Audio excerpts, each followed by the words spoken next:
हमारे दोनों कैरेक्टर्स काफ़ी करियर ओरिएंटेड है। हाँ जी। हम दोनों को बाहर जाके काम करना है। She wants to go to Paris, I want to go to America.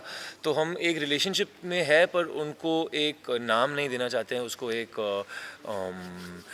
You know एक परमानेंट कमिट नहीं करना चाहते एक दूसरे को, because we want to we have big aspirations. तो इसलिए हमारे मूवी का टैग लाइन है फिगर आउट कर लेंगे, क्योंकि these people are also figuring it out. अच्छा, इसके अलावा आशिकी 2 के लंबे समय के बाद ये जोड़ी फिर से स्क्रीन पर आने वाली है, तो इतना लंबा समय क्यों लगा? और ऑडियंस काफ़ी मतलब चाहती थी कि आप दोनों साथ में रहें, तो इतना लंबा समय क्यों लगा? सिर्फ यही स्टोरी? आई थिंक गैप देना भी ज़रूरी है, क्योंकि if we keep coming year after year with every film तो शायद लोग बोर भी हो सकते हैं। तो it's important to give a bit of a gap. But actually ये रीज़न नहीं थी, हम दोनों को ऐसी कोई फिल्म कोई या फिल्म स्क्रिप्ट ऑफर नहीं हुई थी नहीं हुई ऐसी थी जो जिसे हम दोनों को पसंद आए। पसंद आई। हाँ, तो वी फेल्ट कि ये फिल्म हम दोनों के लिए परफेक्ट थी, क्योंकि ये आशिकी से काफ़ी अलग फिल्म है, and we were getting a chance to try something new as a couple. अच्छा, ओकी कलमाड़ी जो है काफ़ी ब्लॉकबस्टर फिल्म थी, तो कहीं ना कहीं प्रेशर था मतलब किरदार प्ले करने से पहले कि काफ़ी अच्छा कर चुकी है पहले फिल्म, तो इस बात को लेकर कितना प्रेशर था और कितनी मेहनत थी इस किरदार को लेकर, क्या प्रिपरेशन थी? आई थिंक उस वजह से क्योंकि वो सुपर हिट फिल्म थी, हमको एक कॉन्फिडेंस भी मिली थी कि ये फिल्म एक्सेप्ट हुई है साउथ में, लोगों को पसंद आई है। तो we got a lot of confidence because of that. We felt कि यार it's better than making a remake of a flop film, because आपको पता है कि already it's been accepted. Over and above that of course एक responsibility है, but कोई भी फिल्म हो, जब आप शुरुआत कर रहे हैं, प्रेशर तो है ही। नर्वस हर एक एक्टर आई थिंक फील करता है, डायरेक्टर फील करता है, जो इम्पॉर्टेंट है आई थिंक। तो this was no different, but definitely लोगों को ओके कनमनी बहुत पसंद आई। They love that film. कोशिश करेंगे लोग तो कंपेयर करने ही वाले हैं, that you can't stop, and वो नेचुरल है। बट आई होप कि we just meet our own expectations. Absolutely. पर लेकिन जैसे इन्होंने कहा कि प्रेशर एक्चुअली हर फिल्म के साथ you feel it, you feel कि डेफिनेटली जो ऑडियंसेस है वो एक एक्सपेक्टेशन रखती हैं, दे होप कि आप दोबारा उन्हें एंटरटेन कर पाए। एंड तो वो एक्चुअली हर फिल्म के पहले तो pressure is definitely that. Film की कहानी जो है लिविंग रिलेशनशिप में है, तो आप दोनों इस बात में कितना बिलीव करते हैं? पहले आधे से स्टार्ट कर रहे हैं, तो आप इस बारे में कुछ बताइए कि आप इस बात में कितना बिलीव करते हैं और कितना सही मानते हैं लिविंग रिलेशनशिप? आई थिंक ये कुछ सही या गलत नहीं है। आई थिंक ये इंडिविजुअल के ऊपर डिपेंड होता है। I think live in relationship पे इतने फिल्में बन रही हैं क्योंकि ये सोसाइटी में ये चीज़ अभी हो रही है। People are living in with each other more and more, and I think इसलिए directors and writers are writing about this subject.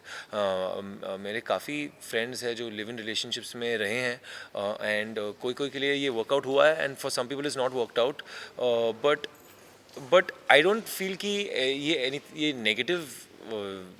Negative चीज़ है, एंड आई डोंट बिलीव कि इससे शादी से कुछ लेना देना है। If people want to get married they get married, if they want to live in with each other, एक दूसरे को अच्छी तरीके से जानने के लिए साथ में रहना चाहते हैं, तो I feel there is nothing wrong with it. अच्छा, इसके अलावा लाइफ में कोई ऐसा फ्रेंड हो या फिर ऐसे कोई एक्सपीरियंस हुआ है आपकी लाइफ में लिव इन रिलेशनशिप को लेकर, कोई ऐसा कोई किस्सा जो शेयर करना चाहे आप? नहीं, actually I think we both never been in a live in relationship before, तो आई थिंक वो एक्सपीरियंस होने के बाद ही मैं कुछ बोल पाता बाद था, ही पता है चलेगा। ना। Yes. Like you said earlier, many filmmakers are making, on this subject of living relationship and no strings attached. So, do you think Okijano will, come out after amongst all the other films that are there, or do you think it will be redundant in that way? No, I think I'll tell you why I think it's not redundant is because it's doing it. It's not doing. The film is not only about a live-in relationship. It's actually a love story. They just so happen to get into a live-in relationship at some point in the film, and it's not being made a big deal about it. We're not preaching about this is wrong or see how modern we are. See how what happens when you are in a live-in relationship. It's just a very matter of fact way. It's also done very respectfully. We've taken the permission of the older couple. It's kind of a new take on it, and it's not making a big deal out of it. To actually reduce the film to talking about it only in terms of its being a live-in relationship is actually wrong. It's more about a love story. They happen to live in together. इसके अलावा आप दोनों का कोई favourite गाना जो आप अगर दो लाइनें ऑडियंस के लिए बोल जाए, अगर आपकी आवाज़ में? श्रद्धा तो ऑलरेडी हाँ, ये एक्चुअली मैं कहती जा रही हूँ कि ये बहुत अच्छा गाते हैं एंड नहीं, पर मैं गिटार के पीछे छुप जाता हूँ. आज नहीं है गिटार तो मैं नहीं गा पाऊंगा. But which is your favourite song? From the film मेरा फेवरेट गाना फिल्म में से है इन्ना सोना. मेरा टाइटल ट्रैक. और दोनों नहीं गा पाएंगे क्योंकि बहुत टफ है. एक तो अरिजीत सिंह ने गाया है जो आई थिंक श्रद्धा की आवाज़ में थोड़ा सा आई थिंक नहीं डिफरेंस हो है. पाएगा, मैं खराब कर दूंगी गाने को. अच्छा हमामा लोगों को बहुत पसंद आया, जो ना गाना हो चाहे नहीं नया वाला वर्जन, तो आप दोनों से जानना चाहेंगे आप दोनों को स्पेसिफिकली कौन सा वाला अच्छा लगा? ये भी क्वेश्चन बहुत ही टफ है क्योंकि दोनों बहुत गाने tough बहुत question अच्छे है. हैं. आप कैसे पूछ सकते हैं कि ओरिजिनल हम्मा अच्छा लगा या हमारा.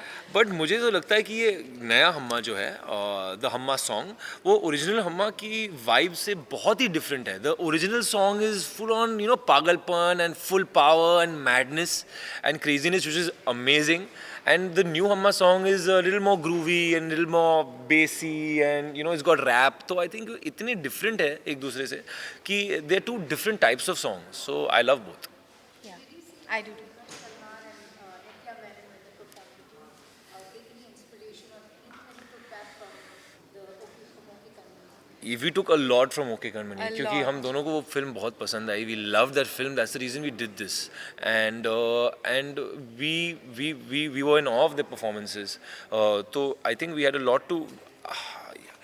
See, देखिए उनकी परफॉर्मेंसेस को रेप्लिकेट करना आई थिंक वो थोड़ा फूलिश होता क्योंकि we all bring our own personalities to our roles.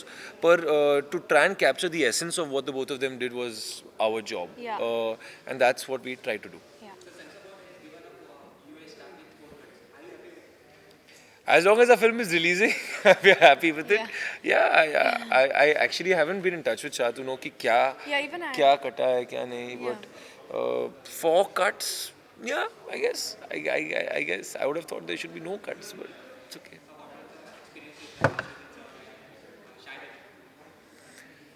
And who? Shahid Ali, I heard something. Shahid Ali. Yeah, I heard Shahid Ali. वो भी एक अच्छा नाम है, Shahid Ali. My experience with working with Shahid Ali. तो actually जब मैं शाद से मिली थी and this was I think before okay Jaanu and everything, मैंने उनसे कहा था कि मुझे उनकी साथिया फिल्म एंड बंटी और बबली बहुत पसंद है and I love those movies. And definitely एक जो मेरा एक मेंटल लिस्ट है of directors to work with, उनका नाम उसमें था. तो बहुत अच्छा लगा जब he offered me okay Jaanu and it's been a blast working with him. उनका जो एनर्जी है सेट पे वो बहुत ही कंटेजियस है. बहुत एनर्जेटिक है वो सेट पे. तो पूरा जो उनकी एनर्जी है वो स्प्रेड हो जाती है सब में. So it's great. Yeah as an actor वो आपको बहुत फ्रीडम देता है and he makes you feel कि you should be spontaneous. He wants you to try different things and as an actor आप कभी ये नहीं फील कर रहे हो कि आप you are being judged, you are going to be laughed at. तो बहुत इंपॉर्टेंट है as an actor. And what was the other question? Shad and Naseer sir. Naseer sir तो क्या you कहाँ know, से शुरू करें? जब हम काम कर रहे थे उनके साथ ऐसे लग रहा है कि हम स्कूल पे जा रहे हैं. We are just there to learn something क्योंकि वो नहीं क्या है कि he is such a senior actor. वो बहुत ही प्रिपेयर्ड आते हैं सेट पे. He knows what the scene is about, everything. वो बहुत he comes very prepared and that was something also to learn. And वो जानते हैं कि जब वो कोई जूनियर एक्टर्स के साथ काम कर रहे हैं तो they are going to be intimidated of him. और वो शायद वो सीन के लिए अच्छी बात नहीं हो सकती है because on screen you're not supposed to be. तो वो he makes the mood around the set very nice and very happy कि everyone feels कि very comfortable around him. Yeah, but क्या- टेंशन तो होता है यार. अब नसीर सर के सामने बैठ के आप डायलॉग बोल रहे हो, said you want to try rehearsal and say yes sir. और It's definitely quite a great experience. हमने फिल्मों में देखा है कि वो कितने बेहतरीन एक्टर है और जब आप एक्चुअली देखते हैं कि आप उनके साथ शूट कर रहे हैं and you doing a scene with him, so you actually get to see कि वो इतने एफर्टलेसली कमाल की एक्टिंग कर लेते हैं. Yeah. आदि इसके अलावा लॉन्ग टाइम हो गया आपने हिट डिलीवर्ड नहीं की है, तो ये आपके लिए काफ़ी इंपॉर्टेंट फिल्म है, आप ऐसा मानते हैं? डेफिनेटली बहुत ही इंपॉर्टेंट फिल्म है मेरे लिए. मेरी लास्ट फिल्म फितूर नहीं चली and Daawat also didn't do so well. तो फिल्म मेकिंग एक बिजनेस है और at the end of the day आपकी फिल्म्स बॉक्स ऑफिस पे सक्सेस तो होना ही चाहिए. तो आई फील कि every film is important, but I feel definitely जो आप कह रहे हैं वो सही है. It's an important film for me, तो just hope that it works. Sir lastly Bollywood में एक बड़ा सितारा खो दिया है ओम पुरी जी, तो उनके बारे में अगर एक एक करके कुछ कहना चाहें आप. Well, definitely it was a sudden And news shocking news. to hear. And I had the honor to work with him in 2 films actually, in London Dreams and in Action Replay. And I just remember being blown away by what an amazing actor he was and how lovely he was to be around.